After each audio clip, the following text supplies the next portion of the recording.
মা গো মা, ও গো মা, আমারে বানাইলা তোমরা দিওয়ানা। সন্তানের জন্য যে মায়েদের ভালোবাসা এই গল্পে তুলে ধরা হয়েছে। দেখুন, 1 2 জন 3 জন নয়, 10 জন মা নিয়ে গল্প শুরু করা হয়েছে। এই গল্পটিতে সুন্দর সুন্দর মেসেজ রয়েছে। সবাই আশা করি এই গল্পটি আজকে 1টা বাজে রিলিজ হয়েছে, সবাই গল্পটি দেখে আসবেন। সুন্দর সুন্দর মেসেজ আছে যে 10টি মা একটি সন্তানের প্রতি কতটা কেয়ারফুল হয়, এরকম সমাজে আমাদেরকে থেকে থাকে।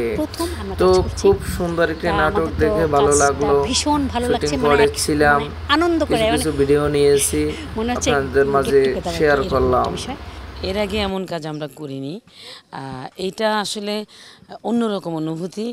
আমরা মনে হচ্ছে পিকনিকে আসছি, একটা মহা সমাবেশ, অনেক আনন্দ হচ্ছে, খুব মজা করে কাজটা করছি।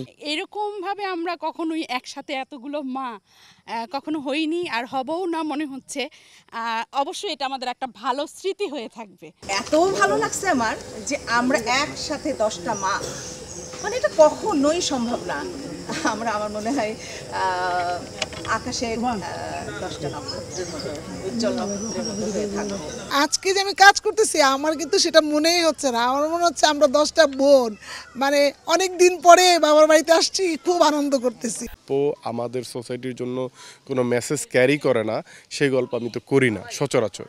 সো এইটা তো একটা চমৎকার মেসেজ আছে এই গল্পতে, এবং এই গল্পটা যদি দেখে দর্শক, আশা করি তারা মানে হতাশ হবে না, এবং এই গল্পটা থেকে শিখার আছে অনেক কিছুই। আমরা তো অনেক কষ্ট করছি দর্শককে দেখানোর জন্য, ভালো কিছু দেওয়ার জন্য, যাতে আমরা ভালো একটা কাজ করে দর্শককে দিতে পারি।